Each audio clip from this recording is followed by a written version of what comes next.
What is up, my peeps? Joshua Smith here with another GSD interview. So real quick before we jump into this badass, amazing content, I want to give our sponsors a plug that make all this possible. So our first sponsor is www.perfectstormnow.com. Front-end lead generation, real estate specific lead generation software. It's a brilliant branding site, lead generation site. Not only do we provide you an epic, amazing site, we coach you for hours every single month, you guys. We have private mastermind groups where we walk you through and teach you how to be a lead generation machine. So it's not just a website, it's a coaching platform where we teach you how to become a lead generation and a lead conversion to client machine. Our second sponsor is my personal mentorship program, my 90-day mastery bootcamp, right? So recently with the 90-day mastery bootcamp, we have added our alumni program. It's a $50 a month program that you have daily access to me in our own private Facebook group, right? We have 2 monthly live sessions that are 2 hours long every single week. And again, you have daily access to me. We also have 2 live in-person events every 6 months. Every 6 months, we do a live event here in Phoenix Metro. They're 2 days long each event. We don't bring in speakers. There's nothing to sell. It's just hardcore masterminding, 20 hours of just hardcore badass content throughout those sessions. That's $50 a month. But in order to get into that program, you guys, you have to, the initiation fee, if you will, is the 90-day mastery bootcamp. We only want people in that program, real estate agents in that program, that know the process, that are going out there, that are getting results, know the process. So for the first time ever, we're allowing on our 90-day mastery bootcamp, splitting up into 3 payments. That program is $997. We're splitting up into 3 payments with no finance fee. So www.90daymastery.com. Promo code LIVEMASTERY. There's only a few events left this year. If you have any questions about that event, shoot me an email, joshua@gsdmode.com. Also, make sure to jump into the private Facebook group. We just created a GSD Mode private Facebook group. It's a free group. So it's a place to make sure that you guys aren't missing out on any content. Also, a great place for you to mastermind and hang out with and be around other like-minded people. So anyway, you guys, thank you so much for watching, and let's jump on into the show.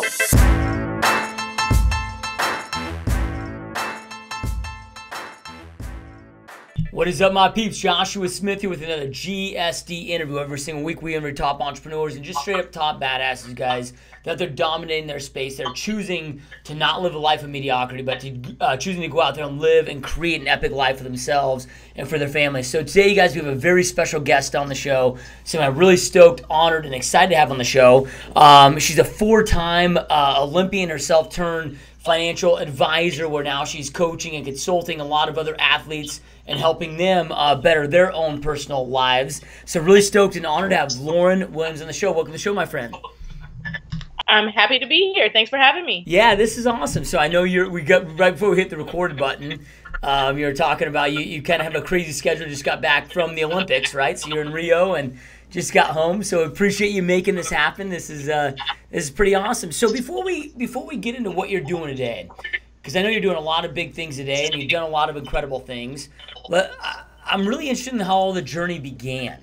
You know, right? So let's just kind of rewind the clocks from like high school, college, and just talk about a brief overview of what your journey has been. Okay, let's see if I can tell my life story in, say, 5 minutes less. I think I was built with a natural entrepreneurial spirit.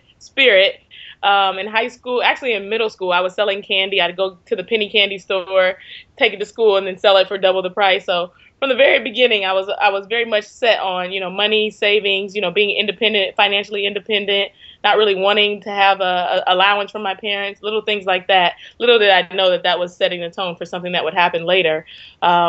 In high school, I just wanted to be the smart kid. I didn't know that this track and field thing would take me so far. And once I realized that people were going to pay me to go to college just to keep running track, I was like, this is awesome. That's all I wanted to do was be smart. And I just got to keep running around this circle. I'm all over it. So I went to college at the University of Miami. I majored in finance. There was no financial planning major at the time. And so I figured I like math and I like money. Finance, at 17 years old, that was as educated a decision as I could make. Luckily, that was a great decision for me. And as a junior in college, I ran fast enough. Like I said, I just wanted to repay my coach for the opportunity to go to school. But in trying to do that, I ran fast enough that it was the second fastest time in the world and the fastest time in America that year up to that point, and it just happened to be the Olympic year. So where I was just planning on graduating, going on and getting a job, I had to turn my focus to becoming an Olympic athlete. And I went to the Olympic trials. I got third there, made the Olympic team, and ended up coming home with a silver medal, and that propelled me into a 10-year career in professional sports. Well, like I said, I was always about money, saving, making sure that I was independent. So the first thing I did when I got my first pro contract was to go out and find someone to help me manage this money. Because even though I was a finance major and I had a degree, I was still 20 years old. I was making six figures and I wanted to make good decisions. Well, I bumped into someone that didn't have my best interest at heart. He wanted to sell me a lot of investments, make a lot of commission off of his investments, and not do, much else. I asked questions like, how much house can I afford to buy? How much money should I be spending? Because I didn't know about budgeting and I had never seen this much money before in my life, nor had anyone in my family. And he didn't really answer those questions. He kind of skirted around those things. He focused, like I said, on my brokerage account, on my IRA, and on my life insurance. And not necessarily bad things, but there were some questions that I needed, some things that I needed along the way that I just couldn't find the answer. So in actually 2007, when did the Colts play in Miami for the Super Bowl? I just remember that the Colts were getting ready to play in Miami when he called and told me that we lost a lot of money. And I didn't like that feeling. I didn't like not knowing what was going on, understanding the market, understanding what I was invested in. And like I said, I had all these other questions about like, oh my goodness, am I going to lose my house now because the market went down? Like, I didn't know how those things correlated. And so that's where I began to really take my financial future into my own hands and educate myself. I bumped into another guy after that, still trying to do the right thing, figure out this guy wasn't the person that had my best interest at heart. And he also didn't do a very good job for me. And so, like I said, as I learned more and became more independent, I kind of just started handling my own finances. And during a series of Google searches in 2012, I bumped into the CFP coursework.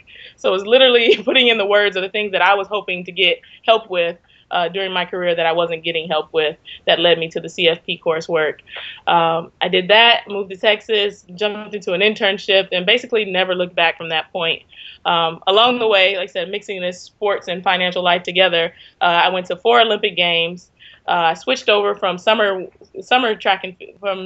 sports to winter sports, and I did track and field 3 times, and then I went on to do bobsled, all the while, like I said, studying for CFP and getting financial experience, and that led me to launching my own RIA in April, and I serve professional athletes and young professionals, and I think I did it in about 5 minutes-ish.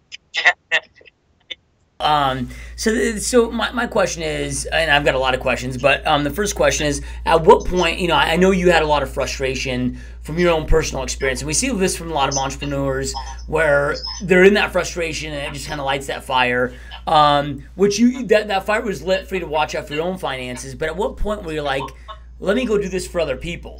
I see this need, let me go solve this problem for other people.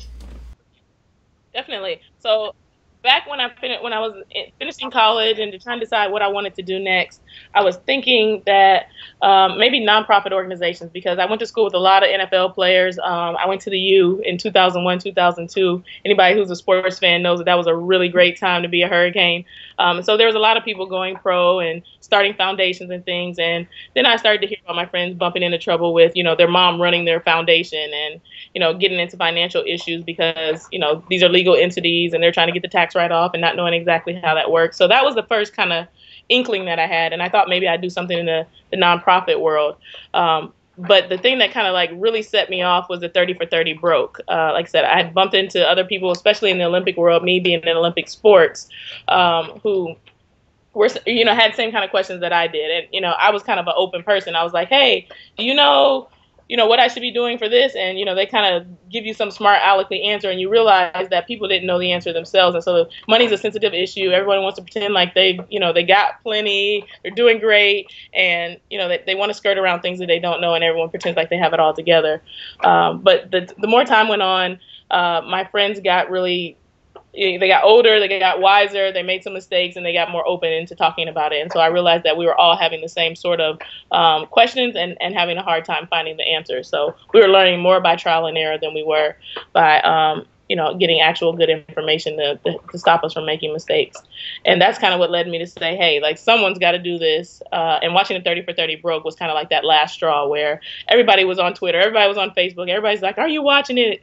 But nobody was offering any solutions to the problem, and I was tired of hearing athletes be the gossip and be a topic of discussion and no one really saying, hey, this is how we need to help you. Yep. So on your personal journey, so you go from you're out there, you're an athlete, making great money as an athlete, and then you make this transition. What were some of those struggles in that transition? Right? Because we see this too from a lot of people that in the corporate world, they have a great corporate job, but they're just like miserable doing that. And they transition to become an entrepreneur, and that's a whole new sense of obstacles they have to overcome. Like, what were some of those initial obstacles that you had to overcome, and how did you overcome those? From sports to professional sport? I mean, from like college sports to professional sports, or professional sports to life after sports? Yeah, from okay, you're doing your professional sports career, and then from there you're going into becoming an entrepreneur. Gotcha. So yeah, one of the main things is this idea that you wake up one morning and no one's cheering for you anymore. You have to go out and be your own cheerleader, and athletes are highly driven. But that idea that you have this team, you have this entourage of people that are all around you to help you succeed, all these different resources to help you. And then you go off into the entrepreneurial world where you have limited knowledge, limited experience, and it's a blow to your self-esteem. So I think that's one thing that you deal with as a new entrepreneur heading from professional sports world to life after sport. But the other thing is, really getting your confidence up and knowing and understanding that you do have skills that, because everybody else, the traditional 22-year-old went off, got multiple internships and found a job and, has been building their resume over the last 10 years. And in that way, doesn't mean that I haven't developed any skills, but really figuring out what skills I have, how to transfer those skills, and, how to articulate those skills to others. And I got a lot of education during my professional career, so I think it's even harder for someone who is, leaving their professional career and maybe didn't finish college and, didn't get an MBA and go on and do all these other little side education sort of things. But really getting the confidence was another thing that was a big issue as it pertains to sport, to life after sport. So let's talk about that, though, because that's a thing a lot of people suffer with, is that internal self-confidence, right, which has so much to do with our success. How'd you build it up? How did you go from not being confident to being where you are today? Well, I did the same thing. It took me a minute to kind of like grasp the concept, but I did the same thing that I did in my track and field career. So when I lined up for the 100-meter race, there were 7 other girls on the line. And instead of, saying, oh, my goodness, she's so fast, or, those sort of things, the heart and the mindset of a champion is, I prepared, I did everything I needed to do to get to this point. I am just as good as everybody else that's on this line. And so I am as qualified as everybody else to get to the finish line first. And in counting off all those different marks and saying, I am as qualified, and like I said, really figuring out how to translate the skills that I've gained over the years to, how it's equal to what everyone else has been doing for the last 10 years, and meshing those things and saying, on paper, I am just as good as the 22-year-old who's been, getting internships for XYZ years because I've done this, that, or the other. I guess maybe basically putting your goals and your qualifications down on paper is the way that I said, oh, okay, I am apples to apples to the next person, and I am able to articulate that I'm apple to apples as the next person as it pertains to what I bring to the table and why I'm qualified to do this. Yep, I love it. So you're obviously a person that's very, very driven. We find in life that it's so easy to get caught up in the good enough, and good becomes the worst enemy to greatness, right? So how do you personally keep yourself driven and leveling up in life where not accepting good enough, whether it's business, athletics? How do you keep driving, and what keeps driving you? I think the main thing that keeps driving me is the idea that, like I said, people need this. I really believe in what it is that I've set out to accomplish. And so it's easy to have passion for something when you know that it's going to help someone else. And like I said, I wake up every morning and know that there's an athlete out there, there's a young professional out there that is confused, that needs help, and that I'm the best person to help them. And so it's easy to keep yourself driven, keep yourself on task, and keep grinding away at your goals. Get up and go out and do marketing things. One of the things I really don't like, and as an entrepreneur, you have to wear so many different hats, and I don't like to speak in front of people. And people are like, but you run in front of thousands, you run in front of tens of thousands, and you do interviews so well. And I do not like to have a captive audience and have to speak at people. I love to have a conversation with people and interact. And so I've been trying to really craft the presentation style, because I know I can't get clients if I don't, go out there and tell them that I exist. But, I know with that stuffy, man in a business suit kind of sales pitch, one, doesn't speak to our group, and two, it's not the best way to communicate with this group of people. So I've been really trying to craft that new kind of fun, funky way to communicate with people, and also conquering that fear of presenting and, not bumbling over my words, not going slide to slide, making sure that I'm speaking clearly, and that, there's a good stream of consciousness that people can relate to. Those little things like that, like you said, how do I get the confidence, is I know that it's important. So even though I'm shaking in my boots when I stand up to present to someone, I know that this is important, and that if I don't say anything, that these people will not be better off for it. So I have to get up there and say something. Yeah, I love it. I love it. So with young entrepreneurs and professional athletes, right? We know 85% are bankrupt in 2 years after retirement from a lot of missed money, management. And I mean, I've been there. Like, I was not an athlete, but I got into entrepreneurship at 23 years old, started making a lot of money at a young age, lost everything because I didn't know how to manage it. And you're right. Like, money's never talked about. Elementary school, junior high, college, even college. Right? So what are some of the initial pieces of advice or some, mistakes that you see? Let's talk about mistakes first. What are some big mistakes that you see, maybe the top 2 or 3 that you see with clients that you're working with? They're like, dude, just stop making these mistakes. So if our listeners are making the mistakes, so they're entrepreneurs making a lot of money, like, stop making these mistakes to go out there and create long-term financial success. Well, there's 2 really simple ones. The first one is lack of a budget. Not telling your money where to go, how to get there, instead of, there's a saying that you like to tell your money where to go instead of wondering where it went.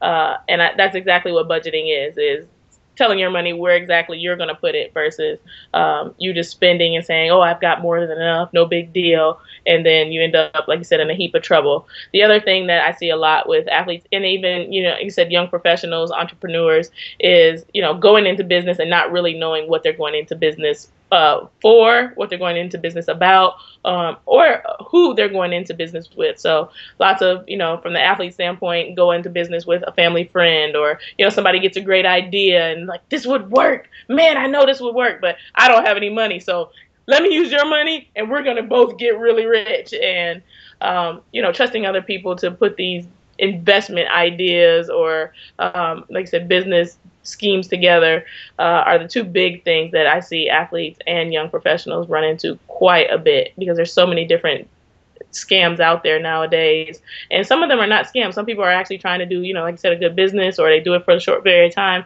But if you're not educated about it, if you're not passionate about it, if you're not willing to wear all the different hats and learn all the different things that go into starting that business, it's not a good idea, because you can't just throw your money at it and expect it to fly.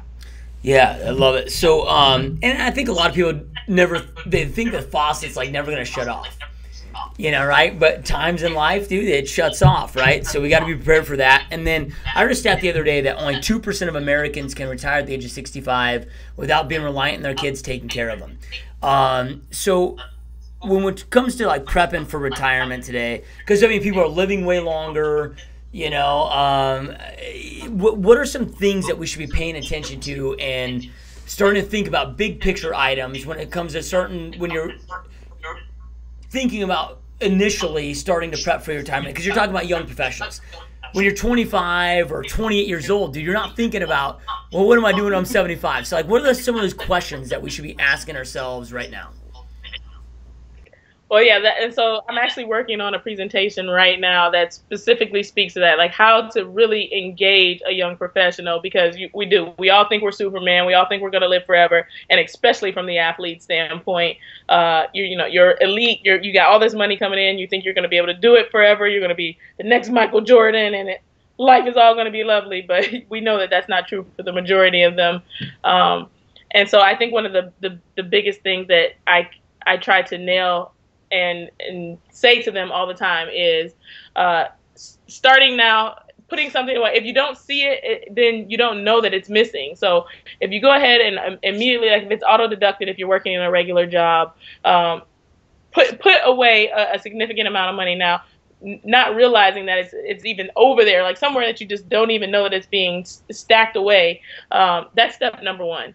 Everyone thinks that, I can save later. If you save now, you'll be so much better off than if you, try to hurry up later on. Oh, when I make more money. Oh, when I get this raise. Oh, when XYZ happens, or after I get this car. No, saving, the thing I tell my clients is pay yourself first. And so we start with that every single time that we're doing a budget, we do anything, any new money comes in, any windfall, any bonuses, we pay ourselves first. And you put some money exactly to the side. We decide what we're going to do exactly with it, but pay yourself first. Pay yourself first is the biggest piece of advice that I can give to a young person who thinks they're going to live forever and can save later. Save now. Yep, love it. So, and there's so many different financial vehicles that exist today, right? Like, I mean, are you leaning towards one more so than the other, or is it individual based? Like if your average young professional or athlete is wanting to start investing and start looking at this, do you have certain vehicles that you guys are looking at more so over the others? Of course, it varies case by case basis. There are different things available based on income. So the Roth IRA is like the new hottest, most like amazing thing out there, but it's been around for quite a while. So for athletes, the SEP IRA is something that I use quite a bit. And then it just depends as it pertains to self-directed IRAs are becoming a really good vehicle depending on, like I said, level of income, what exactly you're trying to do, and how it's going to be managed. So there's certainly tons of different options, but I try to customize that based on each individual client, based on their level of income, based on the tax ramifications, and what we're trying to achieve. So. Yep, love it. So back to you when you were in your athletic career, right? Like, how do you stay focused, right? Because this is something for whether you're trying to create success in athletics or entrepreneurship, business, any aspect of life. Like, what to do is pretty simple, right? But it's staying focused every single day, day in and day out, doing those things. Like, what kept you focused on doing the necessary work every single day that you needed to do to become world class like you did? There's a goal at the end of the day, whether it's being on top of the podium, breaking the world record, everybody has a goal of some sort. And so whatever it is that's your thing, that is that prize you've got your eye on is what you're working toward each and every day. And so you should wake up, if it's, like you said, buying your first home, and you should be excited about going to work and collecting that paycheck so that you can put that money in the homeowner pot. Or if it's, your wedding coming up, if you want to get a new car, if, it should be retirement. You want to retire early. Like, let's start now. That should make you that much more excited about saving when you know that you're working toward a goal, and that, at the end of each month, you can say, wow, I did something toward my goal, and I can see this pot of money growing. I can see, this thing growing toward what it is that I'm trying to achieve. So it's just like you get up and you go to practice every day. That practice is really hard sometimes. It's a sacrifice. It makes your body sore, but the next day practice is a little bit easier. And 2 weeks from now, you're crushing the same workout that you did 2 weeks ago. And then that leads to you, like I said, having a really good race, and you getting to the Olympic trials, and then you getting to the World Championships, or, whatever it is. It's just one day at a time, step by step. You keep your focus by knowing that there's something that I'm trying to accomplish. I believe that I can accomplish it, and so I'm gonna work hard towards it. Yeah, I love it. So there's a saying, that we hear a lot in business, that you're the result of 5 people that you spend the most time with. And I find it to be true in every aspect of life, whether it's your health or your business or whatever. How true do you, being so successful like you've been in so many different aspects, how true do you find that saying for yourself? Definitely. Fave 5 is a really important thing. And when you get people around you that have negative energy, that are going through something, I also found that to be, one of your Fave 5 goes down, it brings you down as well. And so it's a really hard thing to be able to manage that when your Fave 5 is, awesome for most of the time, and then they go through something, you want to be supportive of them. If you're not careful, they can, the dog. You can hear it, right? Yeah, it's all good though. I've got 2 at home myself, so you're good. I know. Let me just get it from him. So, Fave 5. It's really important to have a Fave 5. I think that it has been a guiding force in my life. You're right. There's about 5 people that I count on for just about everything that I know will keep me honest, keep me accountable, make sure that I stay humble. And without those 5 people, I don't think that I'd be the person that I am today. But when the Fave 5 start to go down, and those being your inner circle, you're often a part of their inner circle as well. So it's important to be able to uplift that person the same way that they encourage you and uplift you, but also not to get brought down if one of your Fave 5 starts to go down. So it's been one of the biggest things that I've had to learn is how to manage the interactions with the people that I have that are close to me, so that I'm not being affected in a way that is going to negatively impact me and what I'm trying to accomplish. Yeah, but let's go deep into that, because how do you do that, right? Because a lot of times it's one of our best friends or even our spouses that isn't really buying in to what we're trying to do. So how do you personally manage that? Very, very carefully. You're right. Sometimes it is someone that you're in the same roof with, that you have to get into the same bed with, and it gets a little bit complicated. And I think communication is the biggest thing. They are your Fave 5 for a reason. And as I said earlier, accountability, humility, but communication. If you can't be upfront with that person, you can't be transparent with them, to tell them that, hey, you're bringing me down in the midst of, what it is that you're going through. I've tried to be supportive to, helping you get your job back on track, or, make things better at work. I've given you ideas, and, you coming home every day miserable, something's going to have to change, sort of thing. You have to be able to be honest, because if you sit down, you're quiet, you suck it up, like I said, you begin to internalize that stress and that pressure. And like I said, it starts to negatively affect you. So really being open, communicating, and being transparent is a very important part of keeping your Fave 5 healthy, and then also keeping yourself healthy. At what point do you know you got to give somebody the cut out of that Fave 5? I kind of try to put a time limit on it. It's a really hard thing to do, because everybody goes through tough times. I would not pretend at all that I haven't been through tough, weeks. It hasn't been, a period where it turned into tough months, and that, some of the years of my life, I would tell them ooh, that was just a tough year. And so I'm so happy that some people didn't give up on me during that time period. But when you really feel yourself starting to, like I said, be bogged down, that you're digging a hole that you feel like you can't get out of because of someone else's, like I said, negative energy, then you've got to draw the line. And if you speak openly and transparently in the way that I described, and you communicate with them about what it is, and no changes start to happen, you realize that that person is not ready to make a change, and that's when you start thinking about cutting them off. Yeah, and what happens so often in life, too, is when we start leveling up, right? In any aspect of life, you're leveling up, and then you can get to a point where you realize you've outgrown your circle. So you need to reach up for friends, people to be around you. But that's tough, because the people that you're reaching out to being are busy. They got their own lives going on. How do you successfully reach up to develop those new relationships? That takes persistence. And so I have a really good example of that.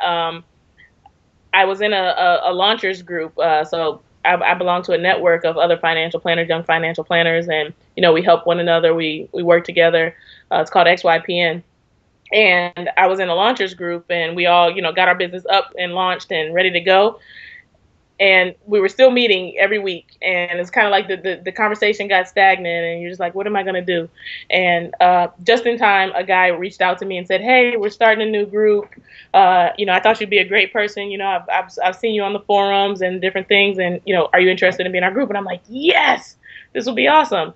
And I jumped into a new group. Well, quickly I realized that I was kind of the weakest link in that group. So I was like, I'm trying to figure out how to add value to this group when I'm the one that has the least amount of experience as it pertains to, who's been in business the longest, number of clients that are being served, et cetera, et cetera.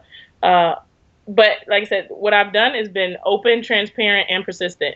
And I'm showing up each and every week. I make sure that I have a good question, that I add value by kind of keeping that group honest, because they, like you said, because they are next level, there's some basic things that they forget about. And so as it pertains to practice management, I've turned into a very valuable tool in that group. And so it's what I was saying earlier, it says, wake up every day and tell yourself that you work just as hard as everyone to be here, that you have earned your position here, and you are as good as everyone else on the line.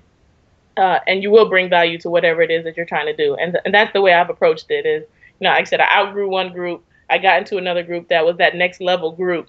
But I'm constantly challenging myself to make sure that I add value to that group. Yep, I love it. So, I'm sure that this is something, with everything that you've done and continue to do, I'm sure you get pitched a lot of different opportunities constantly. What do you know what to say no to and what to say yes to? Because that becomes a very difficult thing, right? This is super difficult, and especially being kind of a mid-level athlete where, everybody doesn't know a Lauryn Williams name. As you say, oh, I met Lauryn Williams today. They'd be like, who? So sometimes I get, speaking engagements, for example, and, they want you to do the speaking engagement for free. It's like, there's only so many of those you can do. There's some that you do because you really care about that cause and that opportunity and that charitable situation, and you don't ever want to get so big and fancy, or that you're above doing something for free that's really going to make a difference in someone's life.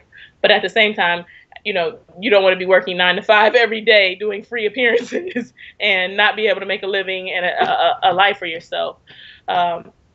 So I ask myself a few questions whenever it comes down to deciding whether or not something is good to me and whether it's valuable and worthwhile for me to pursue. And it's, do I add value to this situation? Will this situation add value to me? And who will I help?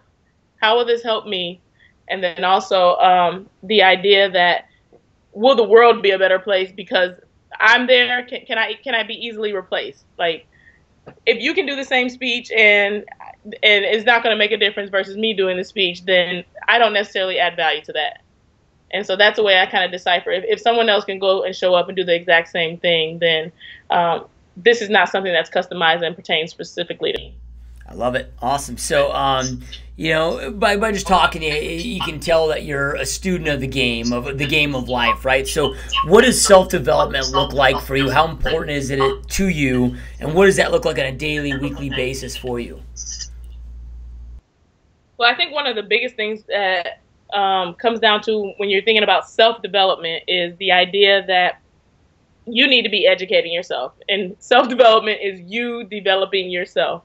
There are other people that will pour into you. There are, media sources that will pour into you. But what are you pouring into you? How are you delegating your time? What exactly is it that you're trying to accomplish? How are you going about accomplishing it? And whether or not you're keeping yourself honest. So if you're not going to speak to yourself and say, hey, did I do a good job yesterday? Did I do everything I needed to do yesterday? Do I have enough on my plate? Do I have too much on my plate? Am I feeding myself? Am I, exercising properly? It's so easy to make an excuse for things like that. But at the end of the day, you are responsible for you. And so as it pertains to self-development, it's really the idea of you taking control of your life, your time, and what you value and moving toward that. Yep. Awesome. I love it. So if something were to happen today, right? And let's say you lose everything. Right, so everything that you spent all these years creating, you've lost everything, but retained everything that you've learned over all these years. What would you immediately go out there and start doing? The first 2 or 3 things to go out there and rebuild this amazing business that you built? To rebuild my business specifically? Yeah, or just success in life, right? Like, I mean, because your health's good, everything's good, family's good. You're just financially wiped out. What would you do to rebuild? I guess the financial success that you've created, whether it's business or however you want to do it. Okay. So I think that the coolest thing about the world today is this idea of economy sharing. And so I think step number one, if you get completely wiped out, as long as you don't have like a pretty serious criminal record, you can find work. I don't understand why unemployment is not super, super, super, super low nowadays, because there's Uber, there's Postmates, there's all these different, economy sharing ideas, Airbnb. So if you get completely wiped out, there's still something that you can pick up and start doing. And like I said, I'll go back to middle school style, where I bought the penny candy. You got to go find 25 cents on the ground. You get the penny candy, you sell it for 50 cents, and you're back on your feet. You're up and running. You got to figure out what to do with that 50 cents to turn it into $1.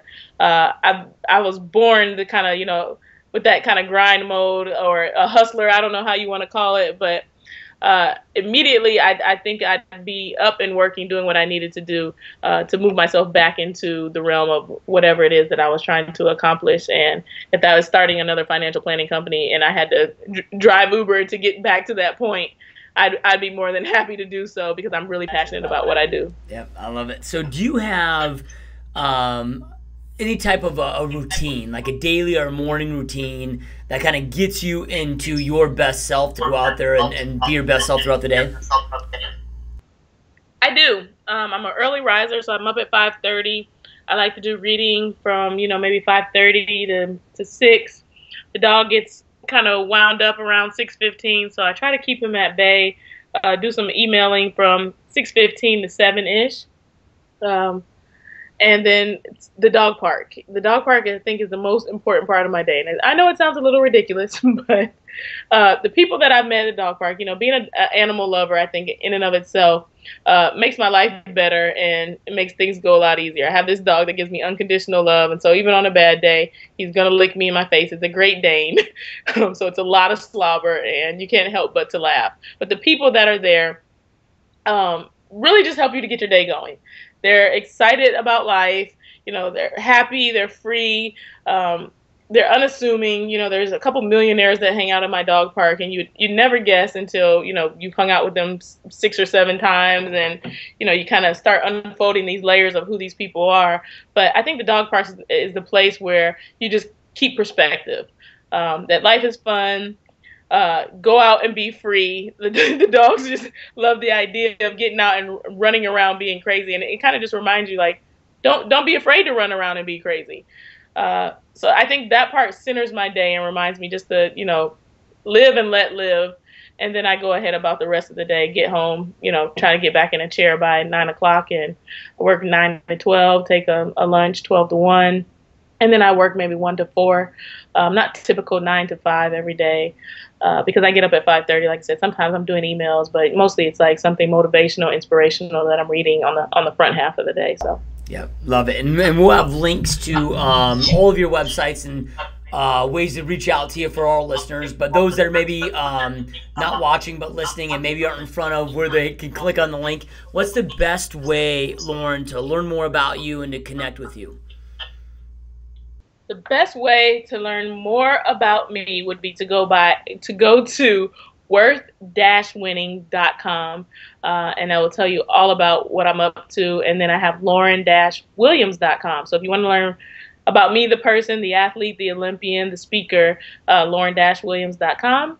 And if you want to learn about Lauryn Williams, the financial advisor that is going to help you get your financial life in order so that you can live the life you want, be free, and look at the opportunities and not the obstacles in life, then you go to worth-winning.com. Yep, love it. And then you guys, there's going to be links right below, whether you watch or listen, there'll be links below that can take you right there. So, Lauryn, I started this podcast about 18 months ago, right? Because I wanted a place where our listeners could come and learn from the doers. There's so much information that exists today and so much is smoke and mirrors. We all don't know what to pay attention to. So I'm like, let's create a medium where we go to the doers like yourself, people in the trenches out there creating epic lives, to give that, that information, inspiration back to the listeners, right? So with that being said, do you have any last words of information or inspiration or motivation that you'd like to leave our listeners with to help them to go out there and create the epic life they know they want and deserve?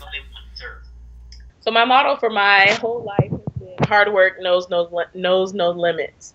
And what it means to me is the idea that if you're working hard toward a goal, the door that is supposed to open for you will open for you. And so what I always give as an example was, me working hard to be the best I could in my schoolwork and people seeing like my potential on the track. And so I wanted to go to a traveling track meet. And because I did good in my schoolwork, they saw my potential to be just a good kid. And they gave my mom, money for me to get shoes for the track meet. And so me working hard towards something opened a door for something else. I wouldn't say that, it's always a direct line to where you think you're going. Like I said, education, and then you bounce over here to track. But this idea that hard work knows no limits is something that you can apply to every aspect of your life. And, even being an athlete who's transitioned, gone off and started my own business, like you said, got down in the trenches. You're on this emotional roller coaster every day as an entrepreneur, and you're just like, why did I do this? Oh my God, this is awesome. Why did I do this? But I whenever I get down to that bottom part of the roller coaster and I'm not feeling so great, I remind myself that hard work knows no limits, and I keep working hard toward my goal because I know that some door is going to open for me and that it's going to lead me to the next place I'm supposed to be. Yep, love it. Powerful words. And to those that are watching and listening, I know I end every podcast with this, you guys, but information without implementation is really just a start of delusion. It's not information that's power. It's taking that information, taking action that creates power in your world. So Lauryn shared so much amazing info, so many amazing nuggets today. Make sure you guys take something that she shared with you, go out there and implement, take action on it to create the life that you know you want and deserve. And Lauryn, I really appreciate you being here. I know that this is... you're busy, you just got off a flight, you're exhausted, so I really, really appreciate you being here. It's been such a massive honor. Thank you for having me. I thoroughly enjoyed being here today, and this is probably the pick-me-up that I needed as well to keep on going because it's been a rough couple days. You're right. Yeah, right on. All right, you guys, well, thank you so much for watching and listening, and we'll see you next time.